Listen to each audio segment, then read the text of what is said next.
All right, what's going on, guys? Welcome to another coaching video where today we are going to be talking about pronation, all things pronation in respect to arm wrestling, how to use it, how to defend with it, how to attack with it, why it's so important.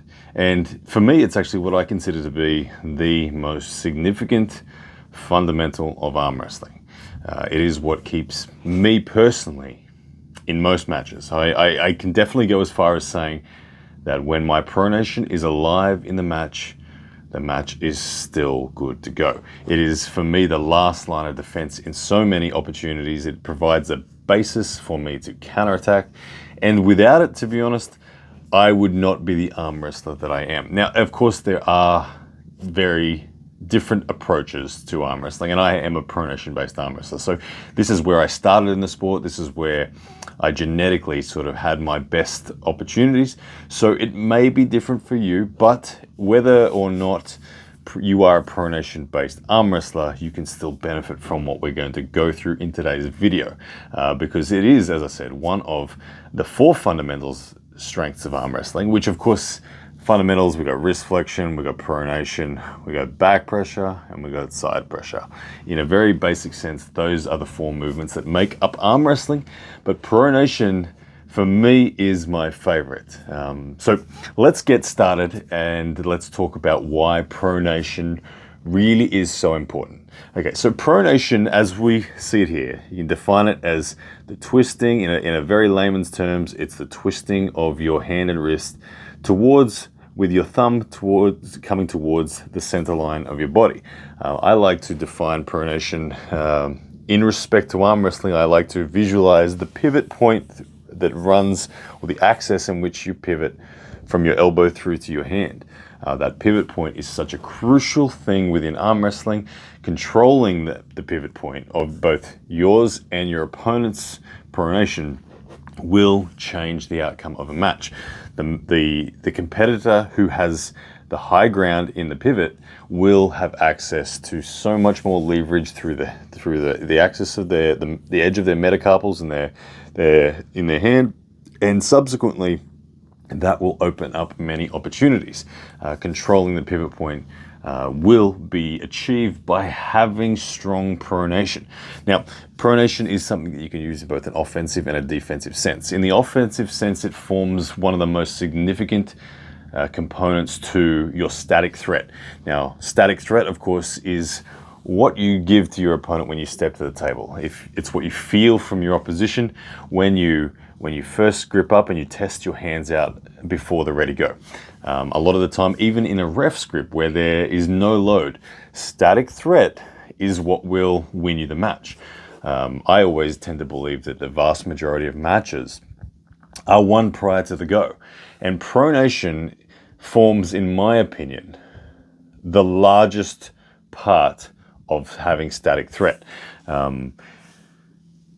You think about arm wrestlers like Devin Larratt. Devin Larratt is probably the best example of someone who uses pronation to dominate a match before it even starts. He will get to the slight back side of his elbow, slight tricep side of his elbow. He'll add rising through the wrist if necessary, but as soon as he has that, you'll see him drop his wrist, kick the base of his wrist back a little bit, and really create this pronated wall that his opponents struggle with. It makes your opponents want to hold on to you, and it gives you the first choice of what to do after the go. So pronation, static pronation, is a very intimidating thing to your opponent. When they feel it, they run. When someone feels strong static pronation, it leaves them with two choices. They have to either try to go below it or around it. If they can't just outdo it, they are already limited in what they can do. So static pronation is the first component of how to really understand its value. Then, of course, there's the active pronation, which active pronation I would define as the actual movement of pronation. Of course, we think about transitioning from a hook to a top roll. Active pronation. And a good example of active pronation, we think of people like John Brzenk, who classically can be in a match, be in a hook, and then midway through the match just decide, okay, I'm going to turn my pronation now on, and he starts to drag, starts to pronate, and opens up the hand of his opponent. Now, in a very basic sense, you can see that how pronation affects your opponent is essentially on their wrist flexion. When you pronate, if you can achieve this in a match, your opponent will go from here to there. So pronation is something that disengages your opponent. Now, a lot of people get confused about side pressure and get confused about the relationship between pronation and side pressure. Pronation comes first. Okay, the side pressure is the final frontier of the fundamental strengths of arm wrestling, and it is the final component. Often, strong pronation will be felt by your opponent as though it is side pressure. Don't get that mixed up though. Raw side pressure is really something different. It's through the medial epicondyle and is through the shoulder and is more of a conditioning thing than it is a muscular strength thing. But pronation is what will create the opportunity for you to feel more stable in your side pressure, and it's what will take away that same opportunity in your opponent. So pronation comes before side pressure in the order in which we execute things. Just be aware of that as well. Not to say that you can't increase your side pressure from any given pronated position. Okay, so we've got static pronation, we've got active pronation, and we have negative or defensive pronation, where we slowly unwind our pronation as opposed to it being taken away from us. Now, that is something that can be used in technical arm wrestling in respect to creating an opportunity to counterattack. I truly believe that the best counterattack is a pronated counterattack, where you are in a match or against somebody incredibly strong who feels stronger than you at center.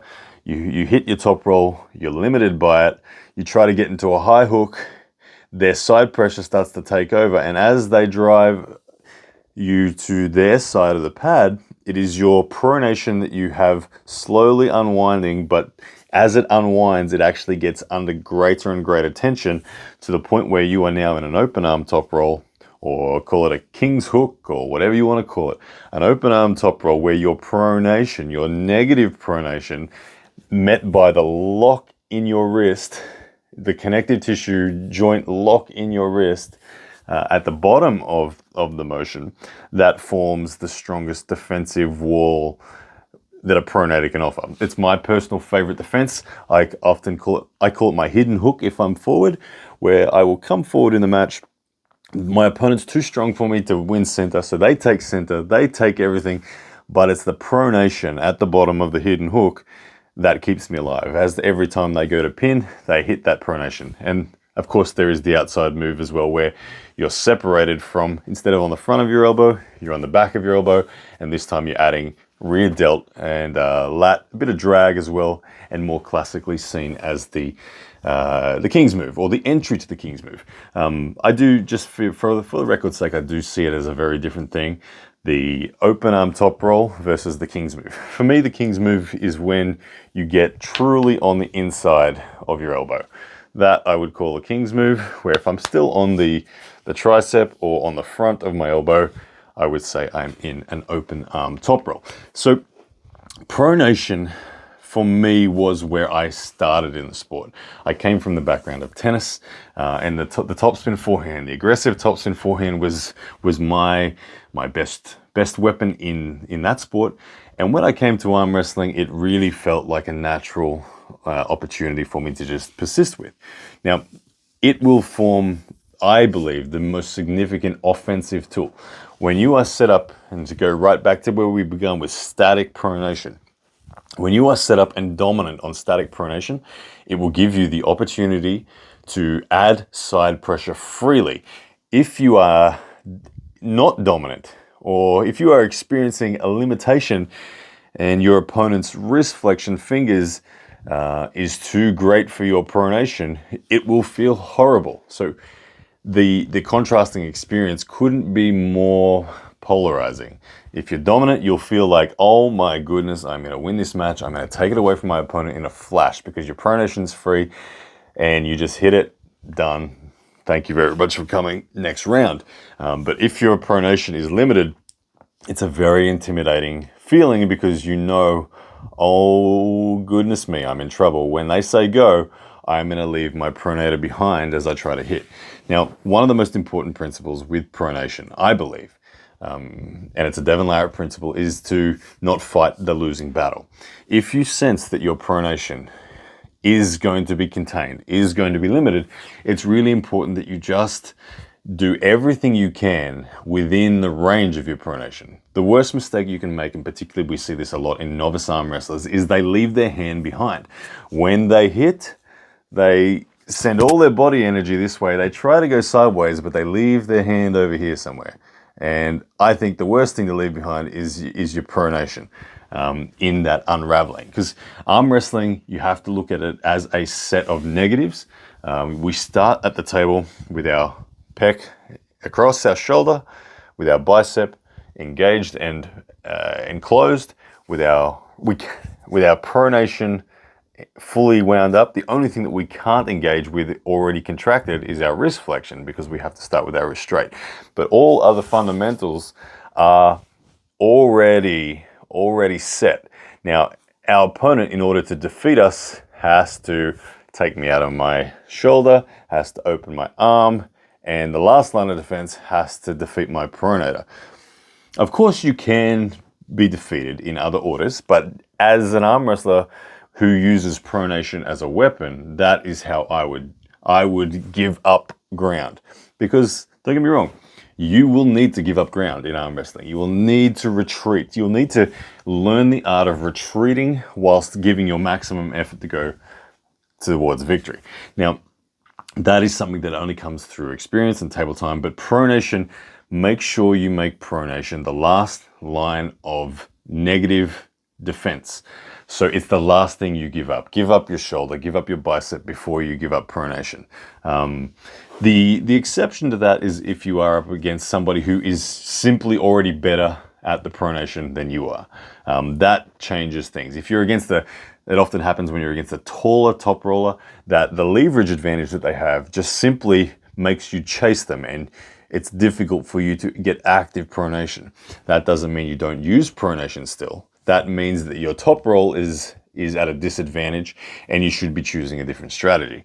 Let's be clear as well that there is an opportunity to think of people like Todd Hutchins. Although he is not typically a tall arm wrestler in his style, he still very much uses top roll or pronation pressure in the way he arm wrestles. As an example, he might let his wrist go, or his wrist might even be forcibly taken, but he pronates through, this time, his thumb. Now, pronating through your thumb allows you to still have a strong connection through your bicep and your brachialis and your shoulder. And as we know from Todd Hutchins, still immense amounts of side pressure can happen. So pronation is still very much alive even if your wrist goes. Okay, so there are times against taller guys where, yes, you still want to engage with back pressure and your own attempted containment and top roll. But as soon as that top roll fails and your wrist goes, keep your pronation, jam up sideways, and arm wrestle from the base of your thumb. At the end of the day, the most important lesson, remember, ladies and gentlemen, in respect to pronation is keep it alive. Never give up your pronation, and don't make the mistake of thinking that retreating is giving up your pronation, okay?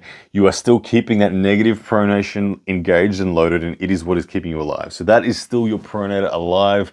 But if you get disengaged from your pronation, then you are in trouble. So keep your pronation alive, ladies and gents. Always use your pronation as the springboard or foundation in which you will counterattack from. And remember, your static pronation at center is going to be your lead weapon to giving you access to side pressure and taking it away from your opponent. All right. I think that's pretty much it. There's probably some questions. If you've got questions, please leave them in the comments. I'll do my best to answer them. And of course, if you want one-on-one coaching, guys, it is available via Instagram. There's a link in the description where you can get access to that. That one-on-one coaching, basically the service is that you can message me directly anytime on Instagram, and you'll have a little symbol next to your name so I'll know that you're one of the coaching students. You can send me videos of your arm wrestling, videos of your opponent's arm wrestling. My favorite thing to do is just to analyze technical stuff on the table, help you bring out the best possible movement patterns within your own game, And if you've got a super match coming up, how to pick apart and approach your next match and your next opponent in the most efficient way possible. Because at the end of the day, ladies and gentlemen, remember, you don't necessarily need to be the strongest man or woman to win your match. You just need to execute better than they do and amplify your strength enough to overcome theirs and disengage them from their strength enough to lower their net output. Anyway, that's it once again, guys. Hope you enjoyed that one. Yeah, see you guys next time.